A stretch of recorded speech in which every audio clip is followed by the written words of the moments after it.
Eu sei que vou te amar.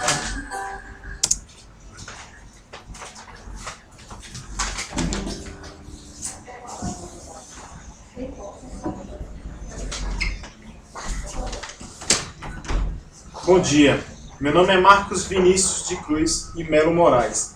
Quer dizer, era, né? E com 9 anos de idade, fui com minha irmã ao cartório e mudei meu nome para Vinícius de Moraes. Eu já sei, vocês já estão cansados de ouvir sobre a vida de um poeta. Vocês acham que estão carecas de saber que eu fiz poesia, teatro, livro, música e blá blá blá. Mas eu vim aqui para que vocês tenham um outro olhar sobre quem foi Vinícius de Moraes. Nasci em 1913, no Rio de Janeiro. Comecei a escrever poemas aos 9 anos de idade. E com 14 comecei a compor música junto com 2 amigos, os irmãos Tapajós. Um deles E ele? Aí a gente canta aquarela, pá. Falou! Ah, não. Fiz bacharelado em letras. Cursei direito e ganhei uma bolsa para estudar na Inglaterra. Fui vice-cônsul do Brasil em Los Angeles.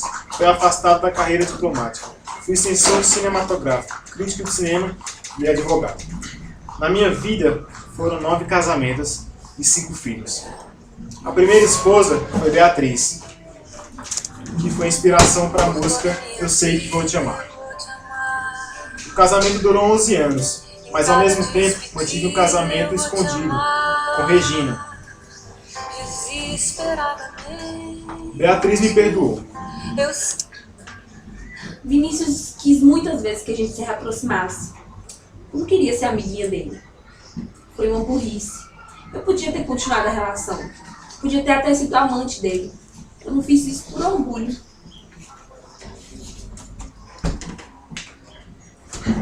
A terceira esposa foi Lila.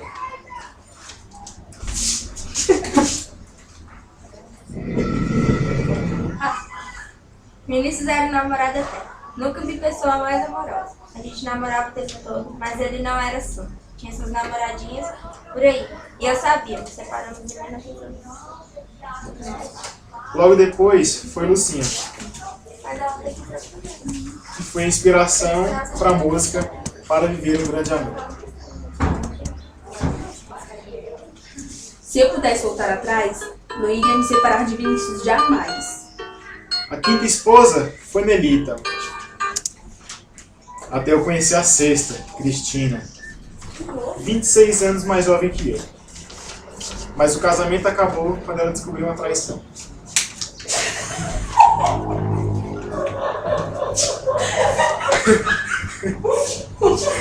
Conheci Jesse em uma pizzaria. Saímos de lá, viajamos e nos casamos. Depois da viagem, conheci Marta, quase 40 anos mais nova que eu, e me casei com ela. 3 anos depois, em um show que fiz para estudantes, a menina Gilda veio me pedir um autógrafo e ganhou um marido.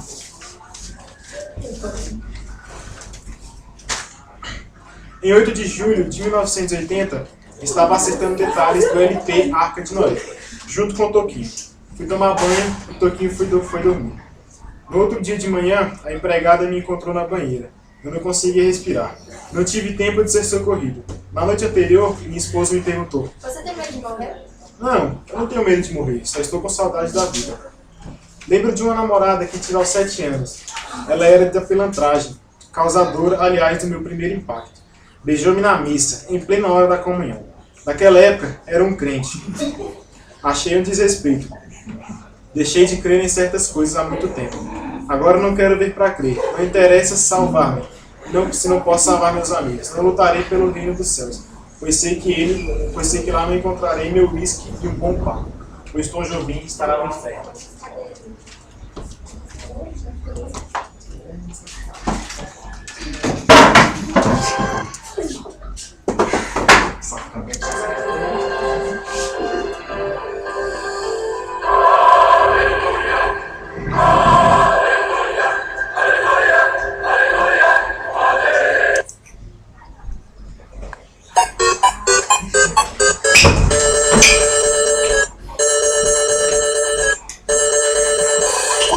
papai chegou, o papai chegou, o papai chegou, o papai chegou, o papai chegou.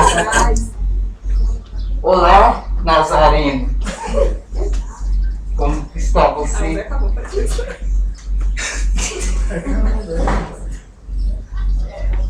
Eu vi que você está sofrendo, está com fome, está sujo e imundo, está sentindo lixo. Eu vim aqui para te oferecer poder, força, prazer, mulheres, dinheiro, coisa que eu posso te dar. Em troca do quê? Você pergunta ainda pra mim? Me adore, joelho, me adore. Vá de ré, Satanás! Pois o meu pai disse, só a ele servirás e somente a ele adorarás. Apagam-se as luzes.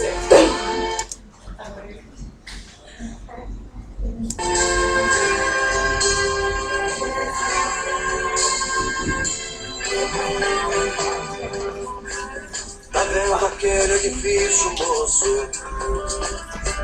Ajudei a levantar. Foi um tempo de aflição, era um quarto condução, duas pra ir, duas pra voltar. Hoje depois dele pronto, olho pra cima e fico tonto.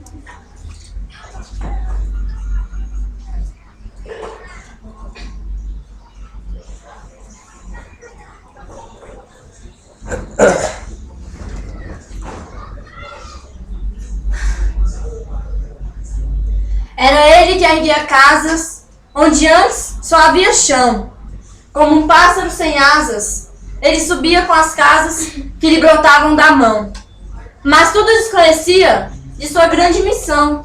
Não sabia, por exemplo, que a casa de um homem é um templo. Templo? O templo sem religião. Como tampouco sabia que a casa que ele fazia, sendo a sua liberdade, era a sua escravidão. Fato. Como podia um operário em construção compreender que um tijolo valia mais que um pão? Ele empilhava tijolos com pá, cimento e esquadria. Quanto ao pão ele o comia. Mas fosse comer tijolo. E assim um operário ia, com suor e com cimento, erguendo uma casa aqui, adiante um apartamento, além uma igreja, à frente um quartel e uma prisão. Prisão que sofreria não fosse eventualmente um operário em construção. Mas ele desconhecia esse fato extraordinário, que o operário faz a coisa, E a coisa faz o operário. de forma que certo dia à mesa, ao cortar o pão, o operário foi tomado de uma súbita emoção, ao constatar que tudo naquela mesa Garrafa, prato, facão. era ele quem os fazia. Eu? Ele, um humilde operário, um operário em construção, olhou em torno da gamela, Banco, Enxerga. caldeirão, vidro, parede, janela, casa, cidade, nação. Tudo? tudo que existia era ele quem fazia. Ele, um humilde operário, um operário que sabia exercer a profissão. Ah, homens de pensamento. Não sabereis nunca o quanto aquele humilde operário soube naquele momento. Naquela casa vazia que ele mesmo levantara. Um mundo novo nascia de que sequer suspeitava. O operário emocionado olhou sua própria mão, sua rude mão de operário em construção, e olhando bem para ela, teve uma segunda impressão de que não havia no mundo coisa que fosse mais bela.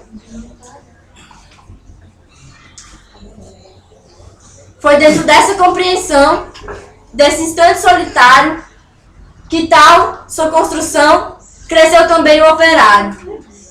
Cresceu em alto e profundo, em largo e no coração. Mas como tudo que cresce, ele não cresceu em vão, pois além do que sabia exercer a profissão, o operário adquiriu uma nova dimensão. A dimensão da poesia. E um fato novo se viu que a todos admirava. O que o operário dizia, outro operário escutava. E o operário do edifício em construção, que sempre dizia sim, começou a dizer não. Não! E começou a notar coisas a que não davam muita atenção. Notou que sua marmita, Era o prato do patrão, que sua cerveja preta, era o uísque do patrão, que seu macacão de suarte, era o terno do patrão, casebre onde morava,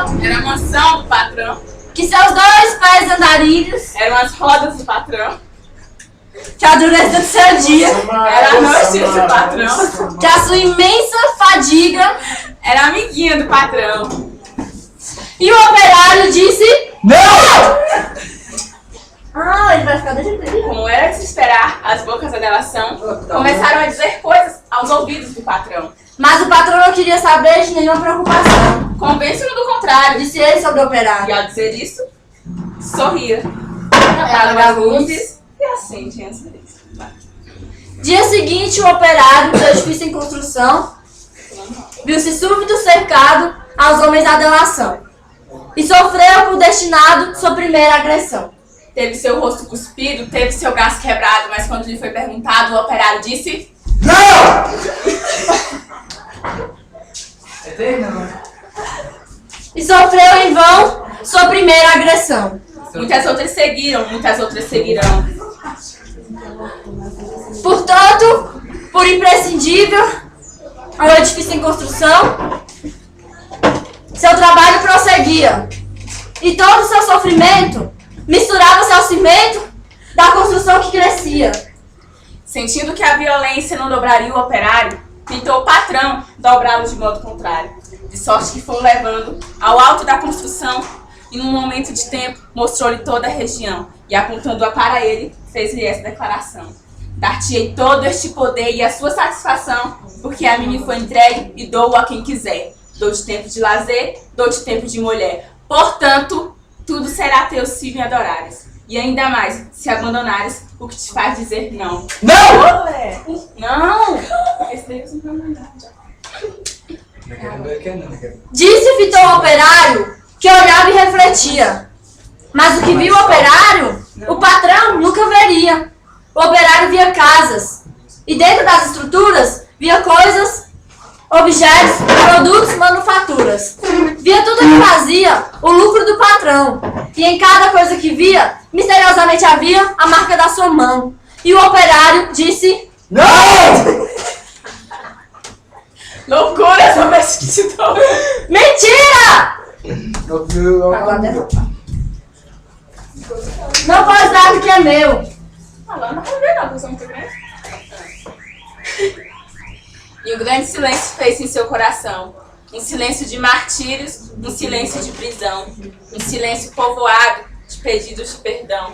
Um silêncio apavorado, com medo e solidão. Um silêncio de torturas, de gritos de maldição. Um silêncio de fraturas a se arrastarem no chão. E o operário ouviu a voz de todos seus irmãos que morreram, por outros que viverão.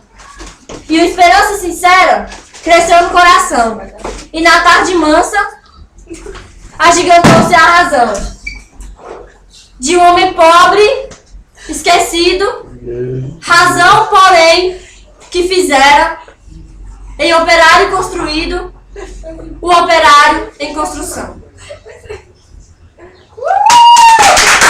Agora eu quero assistir. Eu tô falando. Não! Imagina se não ficar gravando.